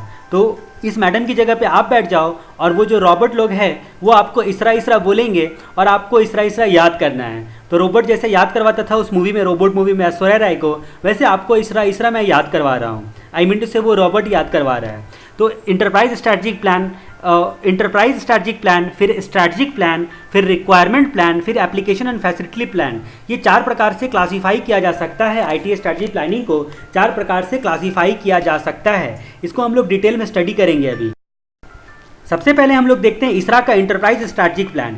इंटरप्राइज स्ट्रैटेजिक प्लान मतलब इंटरप्राइज लेवल पे जो स्ट्रैटेजिक प्लान बनाया जाता है उसको इंटरप्राइज स्ट्रैटेजिक प्लान बोलते हैं। मतलब ये ओवरऑल कैरेक्टर को बताता है। तो पहला कीवर्ड आपका हो गया ओवरऑल कैरेक्टर को बताता है। ये एक ओवरऑल कैरेक्टर देता है जिसके अंतर्गत इंटरप्राइज का सारा यूनिट इंक्लूड होगा इंफॉर्मेशन सिस्टम फंक्शन को ऑपरेट करने के लिए, ठीक है। सारा का सारा यूनिट जो है वो इंक्लूड होगा। तो इंटरप्राइज स्ट्रैटेजिक प्लान में पहला कीवर्ड आपका होता है ओवरऑल कैरेक्टर। तो एक ओवरऑल कैरेक्टर देता है ये, किसके तहत, इंटरप्राइज के तहत, इंटरप्राइज के तहत, विद इन इंटरप्राइज, ठीक है, जिसमें सारे इंफॉर्मेशन सिस्टम फंक्शन का जो पार्ट होगा वो सारी चीज़ें इंक्लूड हो जाएंगी। फिर यहाँ पे दूसरा कीवर्ड आपका होता है कि यहाँ पे ये एक प्राइमरी प्लान है। दूसरा कीवर्ड आपका प्राइमरी प्लान इंक्लूड होता है। इंटरप्राइज स्ट्रैटेजिक प्लानिंग में दूसरा कीवर्ड है आपका प्राइमरी प्लान। ये एक प्राइमरी प्लान होता है जो कि टॉप मैनेजमेंट बनाता है लॉन्ग टर्म सक्सेस करने के लिए। ये एक प्राइमरी प्लान होता है। इंटरप्राइज स्ट्रैटेजिक प्लान एक प्राइमरी प्लान होता है जो टॉप मैनेजमेंट बनाता है इंटरप्राइज के सक्सेस करने के लिए। स्टेटमेंट, तो तीसरा कीवर्ड आपका हो गया स्टेटमेंट। तीसरा कीवर्ड हो गया आपका स्टेटमेंट। इसमें मिशन, ऑब्जेक्टिव, कंस्ट्रेंट, प्रायोरिटीज सबका स्टेटमेंट तैयार किया जाता है। मिशन, ऑब्जेक्टिव, कंस्ट्रेंट्स और प्रायोरिटीज का स्टेटमेंट तैयार किया जाता है। तो ये तीसरा कीवर्ड हो गया आपका इंटरप्राइज स्ट्रैटेजिक प्लान में। और चौथा कीवर्ड आपका हो गया IT plan align. IT plan business के साथ अलाइन होना चाहिए, आपको पता ही है, ठीक है। यहाँ पे हम लोग को देखना है कि सबको मिशन, ऑब्जेक्टिव, कंस्ट्रेंट, प्रायोरिटीज वगैरह सब जो हम लोगों ने का स्टेटमेंट बनाया था, सबको ज़्यादा ध्यान रखना है कि वो आईटी प्लान के साथ जो है वो अलाइनमेंट बना के रखे। ठीक ढंग से अलाइनमेंट होना चाहिए वरना गड़बड़ हो जाएगी। तो इंटरप्राइज स्ट्रैटेजिक प्लान में हम लोगों ने 4 कीवर्ड देखे, आप लिख सकते हो। पहला ओवरऑल कैरेक्टर, दूसरा प्राइमरी प्लान, तीसरा स्टेटमेंट और चौथा IT planning alignment. IT planning alignment. तो ओवरऑल कैरेक्टर का मतलब क्या हुआ कि इंटरप्राइज स्ट्रेटेजिक प्लान एक ओवरऑल कैरेक्टर होता है। कैरेक्टर का मतलब आप लोग जानते ही हो, मेमोरेंडम आर्टिकल तो बनाते हो, उसको भी आप कैरेक्टर के नाम से बुलाते हो। तो बोलता है कि ये एक ओवरऑल कैरेक्टर देता है जिसके अंतर्गत इंटरप्राइज का सारा यूनिट इंक्लूडिंग इंफॉर्मेशन सिस्टम का फंक्शन जो है ऑपरेट करने का, वो सब इंक्लूड हो जाएगा। प्राइमरी प्लान, ये एक प्राइमरी प्लान होता है जो कि टॉप मैनेजमेंट बनाती है लॉन्ग टर्म सक्सेस के लिए। तीसरा कीवर्ड स्टेटमेंट, इसमें मिशन, ऑब्जेक्टिव, कंस्ट्रेंट, प्रायोरिटीज वगैरह सबका स्टेटमेंट बनाया जाता है। चौथा कीवर्ड आपका हो गया आईटी प्लान अलाइनमेंट, लेकिन जितने भी मिशन, ऑब्जेक्टिव, कंस्ट्रेंट्स, प्रायोरिटीज वगैरह सब बनाए जाएंगे उसका ठीक ढंग से जो है इंटरप्राइज प्लान के साथ जो है अलाइनमेंट होना चाहिए, यानी कि आईटी का जो है एंटरप्राइज के साथ अलाइनमेंट होना चाहिए। तो ये एंटरप्राइज स्ट्रेटेजिक प्लान का एक ओवरऑल आइडिया मैंने दिया, आपको हूबहू रटने की ज़रूरत नहीं है। आपको समझाने के लिए भी मैं कई बार मेमोरी टेक्निक का इस्तेमाल करता हूँ। ऐसा नहीं है कि हर एक चीज़ को मेमोराइज करना ही है, बस समझ जाओ कि इस वे में, ताकि एंटरप्राइज स्ट्रेटेजिक प्लान को जब आप एक्सप्लेन करते रहोगे तो इस दिशा में आप लिखोगे। आपका मेन पॉइंट ऑफ व्यू ये रहेगा कि हमारा आईटी को और बिजनेस ऑब्जेक्टिव को, आईटी स्ट्रैटेजी को और बिजनेस ऑब्जेक्टिव को हम लोगों को अलाइन करना है, आपस में एक लाइन में होना चाहिए दोनों। उसके बाद इसरा का हमारा दूसरा पॉइंट होता है स्ट्रैटेजिक प्लान, जिसको हम लोग आईएस स्ट्रैटेजिक प्लान बोल के यहाँ पे दिया हुआ है।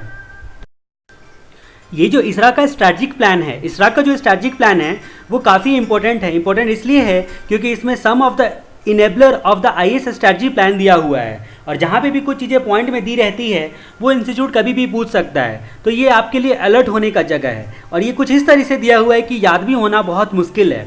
तो इसलिए बेटर ये है कि आप मेरी बात को ध्यान से सुनो। सबसे पहला इसरा का जो एस है हमारा, एस बोलो तो information system strategic plan, point number 2 जो हमारा है इंफॉर्मेशन सिस्टम स्ट्रैटेजिक प्लान, इसमें हम लोग सबसे पहला कीवर्ड हमारा होता है बैलेंस ऑफ आईटी। दूसरा कीवर्ड हमारा है short term plan, long term plan को शॉर्ट टर्म में कन्वर्ट करना, और तीसरा हमारा जो enabler of IAS strategic plan है। तो ये तो पॉइंट में दिया ही हुआ है। तो ये 3 पार्ट में बांट के हम लोग इन्फॉर्मेशन सिस्टम स्ट्रैटेजिक प्लान को पढ़ेंगे। तो पहला कीवर्ड जो है हमारा है बैलेंस ऑफ आईटी। तो इस प्लान में आईटी के अपॉर्चुनिटी और उस अपॉर्चुनिटी के लिए क्या क्या रिक्वायरमेंट होंगे, क्या क्या चीज़ें लगेंगी, उसका हम लोगों को बैलेंस बनाना होगा। तो बैलेंस ऑफ आईटी यानी कि आईटी प्लान में जो अपॉर्चुनिटीज़ हैं और उस अपॉर्चुनिटीज़ के लिए क्या क्या चीज़ें लगेंगी, क्या क्या रिक्वायरमेंट होएगा, उस चीज़ को हम लोगों को बैलेंस बनाना है। सेकंड बोलता है कि लॉन्ग टर्म प्लान को शॉर्ट टर्म में कन्वर्ट करना। तो लॉन्ग टर्म प्लान को जो है, लॉन्ग टर्म प्लानिंग प्रोसेस को जो है रेगुलर इंटरवल पे शॉर्ट टर्म में कन्वर्ट करवाना है, ताकि वो जो है ऑपरेशनल बना रहे, उस प्लान को हम लोग ऑपरेट कर सके। इसकी वजह से शॉर्ट टर्म में बराबर इंटरवल पे कन्वर्ट हम लोगों को करना है।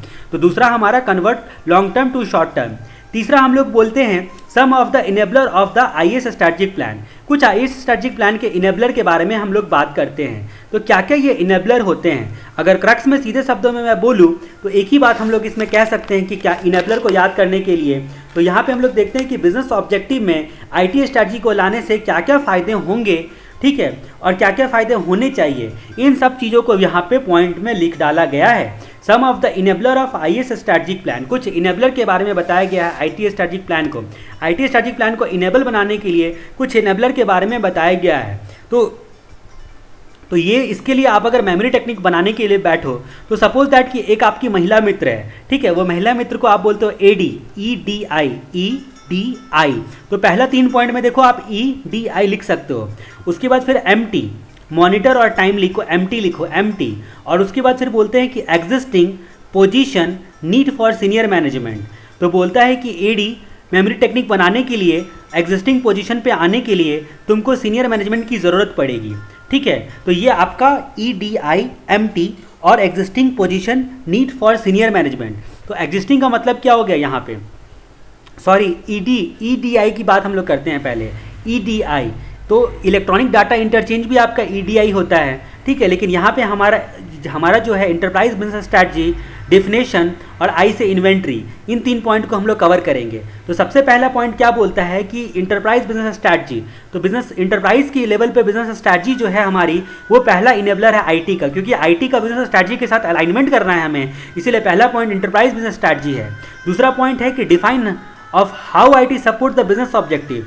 आईटी बिजनेस ऑब्जेक्टिव को, बिजनेस के ऑब्जेक्टिव को पाने के लिए कैसे सपोर्ट करेगा, इस चीज़ को हमें डिफाइन करना है। तीसरा inventory of technology solution and current infrastructure, हमारे पास करंट में क्या क्या इंफ्रास्ट्रक्चर है और क्या क्या टेक्नोलॉजी सॉल्यूशन हमें और लाना पड़ेगा। तो तो ये सारी चीज़ें हम लोगों को देखनी है कि टेक्नोलॉजी सॉल्यूशन क्या क्या लाना पड़ेगा ताकि हम लोग आईटी से अपने ऑब्जेक्टिव को पा सके। तो ई से आगे आपका इंटरप्राइज बिजनेस स्ट्रेटजी, डी से डिफाइन करना है कि आईटी कैसे सपोर्ट करेगा बिजनेस ऑब्जेक्टिव में, और आई से इन्वेंट्री करना है टेक्नोलॉजिकल सॉल्यूशन का और करंट इंफ्रास्ट्रक्चर का। इसको हम लोग जब तक बार बार रिवाइज नहीं करेंगे तब तक हम लोगों को याद नहीं होगा, ठीक है। उसके बाद एमटी की बात करते हैं, monitor the technology market. Technology market को मॉनिटर करना है हम लोगों को कि मार्केट में एक्चुअली में क्या टेक्नोलॉजी चल रही है। फिर टी का मतलब timely feasibility study and reality check. तो फिजिबिलिटी स्टडी करना है कि क्या टेक्नोलॉजी को लगाना हमारे लिए फिजिबल है कि नहीं है, इस बात के लिए हम लोगों को रियलिटी को चेक करना पड़ेगा। और उसके बाद फिर बोलता है कि एग्जिस्टिंग सिस्टम असेसमेंट, वर्तमान में हमारा सिस्टम कैसा है, क्या ठीक ठाक है या नहीं है, उसका असेसमेंट हम लोगों को करना है। उसके बाद फिर बोलता है कि enterprise position on risk, time to market, quality. तो इंटरप्राइज का पोजीशन क्या है, हमारा खुद के इंटरप्राइज का क्या पोजीशन है रिस्क पर, मार्केट के हिसाब से हम लोग कहाँ हैं और हमारी क्वालिटी के हिसाब से हम कहाँ हैं। उसके बाद need for senior management, by in, support and critical review. तो आईटी लगाने के लिए जो हम लोगों को जो हार्डवेयर सॉफ्टवेयर खरीदना पड़ेगा, इसके लिए हम लोगों को सीनियर मैनेजमेंट का सपोर्ट चाहिए, क्योंकि पैसा देने वाला फाइनली सीनियर मैनेजमेंट है, अप्रूवल देने वाला फाइनली सीनियर मैनेजमेंट है, और सीनियर मैनेजमेंट ही अलाउ करेगा खरीदने के लिए। तो हम लोग यहाँ पे इस चीज़ों को 5 बार रिवाइज कर लेते हैं। एक बार हो गया हमारा, 4 बार और देख लेते हैं हम लोग। तो सबसे पहले मैंने बोला कि इन्फॉर्मेशन सिस्टम स्ट्रेटेजिक प्लान में बैलेंस ऑफ आईटी रखना पड़ेगा, अपॉर्चुनिटी को जानने के लिए और रिक्वायरमेंट का बैलेंस करने के लिए, अपॉर्चुनिटी और रिक्वायरमेंट का बैलेंस करने के लिए लॉन्ग टर्म प्लान को शॉर्ट टर्म में कन्वर्ट करना है। तो ये 2 बातें तो बहुत आसान है। फिर some of the enabler of IT strategic planning. अगर एग्जाम में पूछता है कि आईटी स्ट्रेटेजिक प्लानिंग के कुछ इनेबलर के बारे में बताने के लिए, तो आपको बैलेंस ऑफ आईटी और convert long term to short term, ये दोनों पॉइंट को पहले एक्सप्लेन करना है, दोनों पैराग्राफ को, और उसके बाद फिर आपको इनेबलर लिखना है, तब आपके मार्क्स अच्छे आएंगे। डायरेक्ट आप some of the key enabler of strategic planning नहीं लिख सकते हो। और ये आपको इतना भी बताना है कि आईटी स्ट्रेटेजिक प्लानिंग के बारे में आप जानते हो। तो क्लासिफिकेशन जो है इसरा, तो इसरा के बारे में भी आप बोल सकते हो कि 4 प्रकार से क्लासीफाई किया जा सकता है। उसमें स्ट्रेटेजिक प्लान जो है दूसरा प्रकार के बारे में जो आप है उसके बारे में आपको पूछ सकता है। तो इसमें एंटरप्राइज बिजनेस स्ट्रेटजी तो पहला पॉइंट आपका हो गया एंटरप्राइज बिजनेस स्ट्रेटजी, दूसरा पॉइंट हो गया define of how IT supports the business objective. IT कैसे कैसे बिजनेस सपोर्ट करेगा बिजनेस ऑब्जेक्टिव को पाने के लिए। इन्वेंट्री टेक्नोलॉजी सॉल्यूशन क्या है, होना चाहिए, और हमारा जो है क्या इंफ्रास्ट्रक्चर है। मॉनिटर करना है टेक्नोलॉजी का, मार्केट का टेक्नोलॉजी को मॉनिटर करना है। टाइमली फिजिबिलिटी स्टडी करना है और रियलिटी चेक करना है। एक्जिस्टिंग सिस्टम का असेसमेंट करना है। इंटरप्राइज का पोजीशन जानना है हमारा रिस्क पे, टाइम टू मार्केट पे और क्वालिटी पे, और सीनियर मैनेजमेंट जो है उनका सपोर्ट चाहिए खरीदने के लिए। फिर हम लोग यहाँ पे देखते हैं कि तीसरी बार हम लोग देखते हैं कि इंटरप्राइज बिजनेस स्ट्रेटजी, पहला बिजनेस स्ट्रेटजी इंटरप्राइज, क्योंकि अलाइनमेंट करना है हम लोगों को आईटी स्ट्रेटजी को बिजनेस स्ट्रेटजी से, इसलिए इंटरप्राइज बिजनेस स्ट्रेटजी। दूसरा डिफाइन करना है कैसे आईटी सपोर्ट करेगा बिजनेस ऑब्जेक्टिव में। तीसरा इन्वेंट्री टेक्नोलॉजी सॉल्यूशन क्या है, होना चाहिए, और क्या हमारे पास करंट इंफ्रास्ट्रक्चर है। मॉनिटर करना है मार्केट की टेक्नोलॉजी को। टाइमली फिजिबिलिटी स्टडी करना है और रियलिटी चेक करना है। एग्जिस्टिंग सिस्टम का असेसमेंट करना है। Enterprise position on the risk और टाइम टू मार्केट और क्वालिटी के बारे में जानना है। सीनियर मैनेजमेंट की जरूरत पड़ेगी हम लोगों को खरीदने के लिए, सपोर्ट करने के लिए और क्रिटिकल रिव्यू करने के लिए। तो उसके बाद चौथी बार हम लोग देखते हैं कि enterprise business strategy define of how IT support the business objective, inventory of technological solution and current infrastructure, monitoring the technology in the market, timely feasibility study and reality check, existing system assessment. उसके बाद enterprise position on the risk, time to market and quality, need for senior manager, buy in, support और critical review करने के लिए। तो पहला point हमारा था इंटरप्राइज बिजनेस स्ट्रेटजी। दूसरा डिफाइन करना है कि कैसे सपोर्ट करेगा आईटी बिजनेस ऑब्जेक्टिव को। इन्वेंट्री ऑफ टेक्नोलॉजी सॉल्यूशन क्या होना चाहिए, हमारे पास करंट इंफ्रास्ट्रक्चर क्या है। मॉनिटर करना पड़ेगा टेक्नोलॉजी मार्केट में क्या है। टाइमली फिजिबिलिटी स्टडी करनी पड़ेगी और रियलिटी चेक करना पड़ेगा। फिर बोलता है एग्जिस्टिंग सिस्टम का असेसमेंट करना पड़ेगा। इंटरप्राइज का पोजीशन जानना पड़ेगा, हमारे इंटरप्राइज का पोजीशन रिस्क पर, टाइम टू मार्केट पर और क्वालिटी पर, और सीनियर मैनेजमेंट की जरूरत पड़ेगी खरीदने के लिए, सपोर्ट करने के लिए और क्रिटिकल रिव्यू करने के लिए। इस तरह से हम लोगों ने इस तरह का एस कंप्लीट किया। अब हम लोग इंफॉर्मेशन सिस्टम रिक्वायरमेंट प्लान के बारे में देखेंगे। इंफॉर्मेशन सिस्टम रिक्वायरमेंट प्लान, जिसको हम लोग इसरा का आर बोलते हैं। तो इंफॉर्मेशन सिस्टम रिक्वायरमेंट प्लान, हर इंटरप्राइज के पास क्लियरली डिफाइन होना चाहिए इंफॉर्मेशन आर्किटेक्चर। इंफॉर्मेशन आर्किटेक्चर जो है क्लियरली डिफाइन होना चाहिए ताकि उसका ऑप्टिमल यूज़ किया जा सके इंफॉर्मेशन का, ताकि ऑप्टिमल यूज़ किया जा सके इंफॉर्मेशन का। इसी मकसद से और उसी हिसाब से इंफॉर्मेशन सिस्टम रिक्वायरमेंट का भी प्लान हम लोगों को बनाना पड़ेगा। यानी कि आर्किटेक्चर के हिसाब से हम लोगों को इंफॉर्मेशन सिस्टम रिक्वायरमेंट का प्लान बनाना पड़ेगा। आर्किटेक्चर के हिसाब से हम लोगों को इंफॉर्मेशन सिस्टम रिक्वायरमेंट का प्लान बनाना पड़ेगा। इसमें हम लोग देखते हैं कि आर्किटेक्चर बनाने के लिए हम लोगों को कुछ चीज़ें है कि इनेबलर होते हैं आर्किटेक्चर बनाने के लिए। जो इसरा का रिक्वायरमेंट प्लान है, रिक्वायरमेंट प्लान का आर्किटेक्चर बनाने के लिए कुछ की इनेबलर होते हैं। तो कुछ इनेबलर क्या क्या होते हैं? तो ADO model architecture, ADO model architecture. तो ए बोलो तो ए, फर्स्ट पॉइंट हो गया ए, दूसरा पॉइंट हो गया डी, और तीसरा पॉइंट हो गया ओ, ADO। चौथा पॉइंट हो गया मॉडल, और पांचवा पॉइंट हो गया आर्किटेक्चर। तो मतलब हम लोग बोलते हैं A2 मॉडल आर्किटेक्चर। तो ये इनेबल हो गए, 5 प्रकार के इनेबलर हो गए हमारे रिक्वायरमेंट प्लान के लिए। रिक्वायरमेंट प्लान के 5 प्रकार के इनेबलर हो गए। इसके बारे में हम लोग जानते हैं कि कौन कौन से इनेबलर हैं, उसके बारे में हम लोग जानते हैं। Automated data repository and dictionary. तो पहला हम लोगों को रिक्वायरमेंट के लिए डाटाबेस बनाना पड़ेगा। डाटाबेस बनाना पड़ेगा मतलब क्या? उस हिसाब से हमारे पास डाटाबेस मैनेजमेंट सिस्टम जब आपने पढ़ा होगा IT में, तो वहाँ पे रिपोजिटरी और डिक्शनरी के बारे में पढ़ा होगा। तो ये ऑटोमेटेड यहाँ पे डाटा रिपोजिटरी एंड डिक्शनरी हमें चाहिए। तो ये हमारा कंप्लीट हुआ automated data repository and dictionary. तो DBMS को ध्यान में रखते हुए दूसरा डाटा सिंटेक्स रूल। तो syntax rule, data syntax rule clear है। तो सिंटेक्स क्या होता है? ग्रामर होता है, ग्रामेटिकल। जब हम लोग सोर्स कोड, हम लोग जो डेवलपर लोग होता है, सॉफ्टवेयर डेवलपर लोग, वो एक कोड लिखता है, वो प्रोग्रामिंग लैंग्वेज का इस्तेमाल करके एक कोड लिखता है। वो कोड जो होता है उसको सोर्स कोड बोला जाता है। उसको जब कंपाइलर में डाला जाता है, तो कंपाइलर में जब डाला जाता है तो वो कन्वर्ट हो जाता है ऑब्जेक्ट कोड को। जिस ऑब्जेक्ट कोड के हिसाब से कंप्यूटर जो है हमारा इंस्ट्रक्शन को समझ पाता है, क्योंकि जो कंप्यूटर है वो केवल ऑब्जेक्ट कोड को समझता है। तो इसके लिए जो होते हैं, डाटा को जो कन्वर्ट करना है हमें, इसके लिए कुछ ग्रामेटिकल रूल होते हैं। यानी कि जो भी इंस्ट्रक्शन हमको देना है उसके लिए कुछ कानून का पालन करना पड़ता है, ग्रामेटिकल रूल होते हैं, उसी को सिंटेक्स रूल बोलते हैं।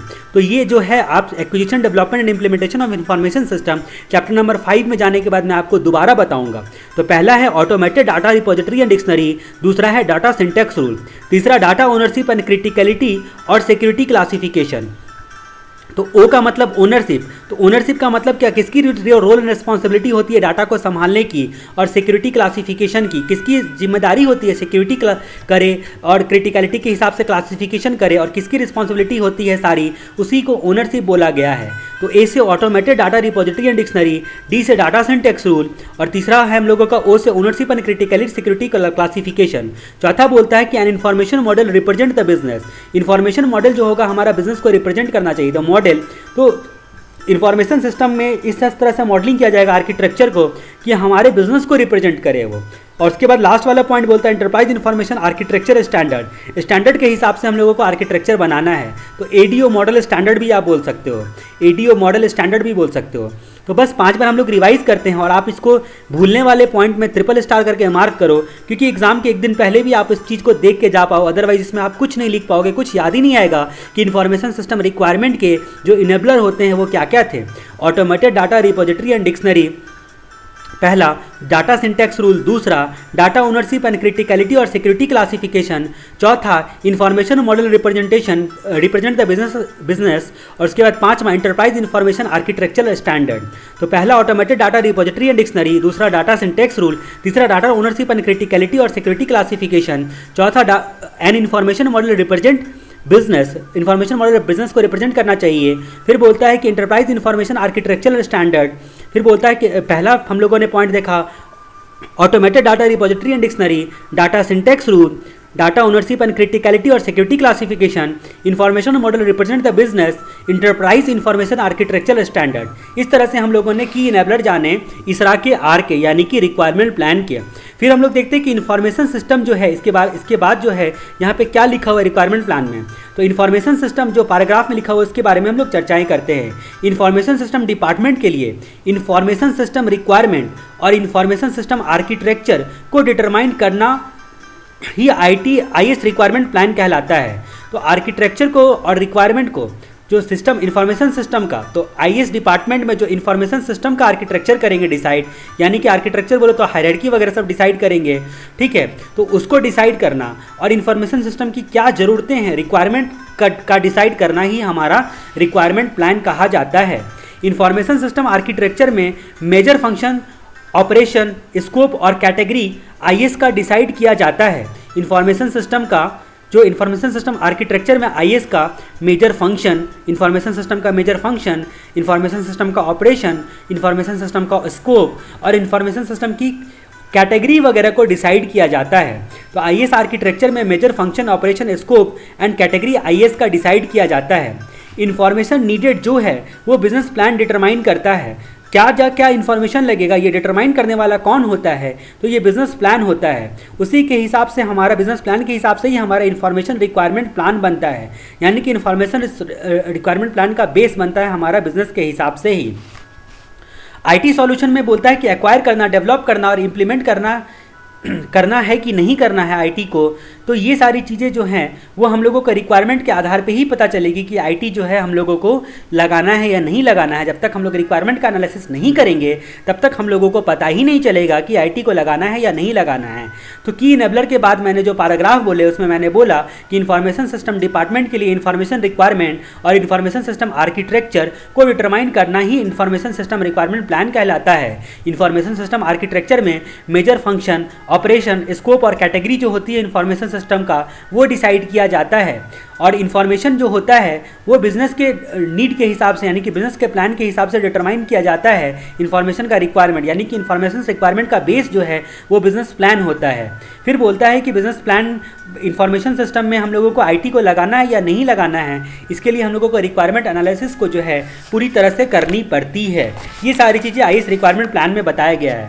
उसके बाद जो डी नंबर पॉइंट है IAS application and facility plan. IAS application and facility plan के चौथा नंबर पॉइंट जो है हमारा, उसके बारे में बात करते हैं, यानी कि इसरा के ए के बात करते हैं। तो इसरा का ए क्या है? Application and facility plan. तो बोलता है कि इस प्लान में 4 बातें इंक्लूड की जाती है। कौन कौन सी 4 बातें इंक्लूड की जाती है इस प्लान में? क्या स्पेसिफिक सिस्टम डेवलप करना है और कितने वक्त में करना है, मतलब क्या क्या स्पेसिफिक एप्लीकेशन सिस्टम हम लोगों को डेवलप करना है, यानी कि क्या क्या एप्लीकेशन हमारा सिस्टम में क्या क्या आईटी को लगा के डेवलप करना है, मतलब आईटी कैसा डेवलप करना है इंफॉर्मेशन सिस्टम के लिए, और उसमें कितना वक्त दे सकते हैं हम ज़्यादा से ज़्यादा। फिर हम लोग बात करते हैं दूसरा हम लोगों को यहाँ पे कंसिडर करना है कि इंफॉर्मेशन सिस्टम आर्किटेक्चर, मतलब प्लेटफॉर्म वगैरह सबको हम लोगों को, इसके लिए हम लोगों को एप्लीकेशन लगाने के लिए हम लोगों को हार्डवेयर सॉफ्टवेयर वगैरह सब एक्वायर तो करना ही पड़ेगा। तो उसके बारे में हम लोग शेड्यूल बनाते हैं। हार्डवेयर सॉफ्टवेयर जो एक्वायर करना पड़ेगा उसके बारे में हम लोग जो है शेड्यूल बनाते हैं। तो यहाँ पे बोलता है कि specific application system to be developed and an associated time schedule. तो स्पेसिफिक जो है सिस्टम को डेवलप किया जाना है और उसके एसोसिएटेड टाइम शेड्यूल को हम लोगों को डिसाइड करना है। दूसरा, हम लोगों को उस सिस्टम को इम्प्लीमेंट करने के लिए जो प्लेटफॉर्म चाहिए होता है उसके लिए हम लोगों को हार्डवेयर सॉफ्टवेयर जो खरीदना होता है या डेवलप करना होता है उसका शेड्यूल बनाना है। तीसरा, हम लोगों को फैसिलिटी क्या क्या लगेगी उसके बारे में हम लोगों को जानना है।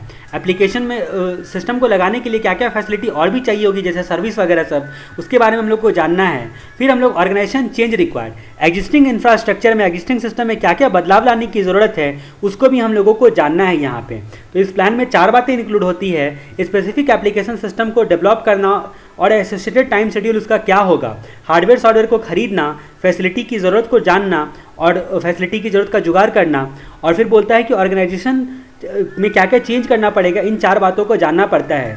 इन सब बातों के लिए शॉर्ट और लॉन्ग रेंज प्लान बनाने के लिए सीनियर मैनेजमेंट रिस्पॉन्सिबल होता है। तो इन सब बातों के लिए सीनियर मैनेजमेंट रिस्पॉन्सिबल होता है। Specific application system to be developed and associated time schedule पहला, हार्डवेयर एंड सॉफ्टवेयर एक्विजिशन या डेवलपमेंट शेड्यूल बनाने के लिए, फैसिलिटी रिक्वायर्ड को डिसाइड करने के लिए, ऑर्गेनाइजेशन में क्या क्या चेंज रिक्वायर्ड है उसको जानने के लिए, ये सब बातों को डिटरमाइन करने के लिए प्लान बनाया जाता है। और इसका शॉर्ट टर्म और लॉन्ग टर्म प्लान जो होता है वो जो है टॉप मैनेजमेंट बनाता है। स्ट्रेटेजिक प्लान यहाँ पे 1 से लेकर 3 साल का वैरी होता है, मतलब कम से कम 1 साल का लेके 3 साल तक का वैरी हो सकता है system application and facility plan का स्ट्रेटेजिक प्लान।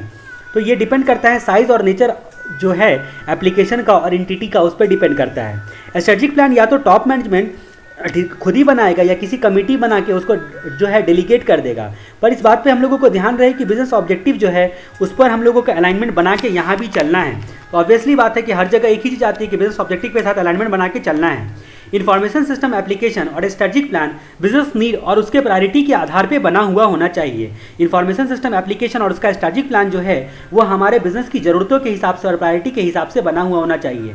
तो इसरा का ए में हम लोगों ने देखा 4 बातें हैं, जो हम लोगों को 4 बातें यहाँ पे इस प्लान में इंक्लूड होगी। इसरा का जो classification of IT strategic plan का जो चौथा प्लान होता है एप्लीकेशन एंड फैसिलिटी प्लान, इसमें 4 बातें इंक्लूड होगी। पहली बात क्या होगी, एप्लीकेशन क्या डेवलप करना है और उसके क्या शेड्यूल लगेंगे। दूसरी बात हार्डवेयर सॉफ्टवेयर क्या खरीदना होगा, फैसिलिटी रिक्वायर्ड क्या होगा, और चौथी बात क्या क्या चेंज करना पड़ेगा। इन सब बातों के लिए हम लोगों का टॉप मैनेजमेंट जो होगा वो रिस्पॉन्सिबल होगा। स्ट्रेटेजिक प्लान यहाँ पे कम से कम 1 साल से लेकर 3 साल तक का बनता है। डिपेंड करता है कि क्या साइज है सिस्टम का और क्या साइज है इंटरप्राइज का। फिर बोलता है कि ध्यान रहना चाहिए कि स्ट्रेटेजिक प्लान हमारा बिजनेस नीड के हिसाब से अलाइनमेंट बन के रहना चाहिए। फिर तो इसरा का जो ए है IAS application and facility plan, इसको हम लोगों 4 पॉइंट जो हम लोगों ने देखा उस 4 पॉइंट को याद रखना है आपको। पहला कि सिस्टम डेवलप क्या करना है स्पेसिफिक, उसके लिए क्या टाइम शेड्यूल दे सकते हैं। हार्डवेयर सॉफ्टवेयर क्या खरीदना होगा इसका प्लानिंग करते हैं। फैसिलिटी रिक्वायर्ड क्या होगा उसका प्लानिंग करते हैं। और ऑर्गेनाइजेशन में क्या क्या चेंज करना पड़ता है ये प्लानिंग करते हैं। ये सारी चीज़ें टॉप मैनेजमेंट प्लान करती है। इसके साथ हमारा ये टॉपिक खत्म होता है classification of IT strategic plan. इसके बाद हम लोग अगले वीडियो में कवर करेंगे।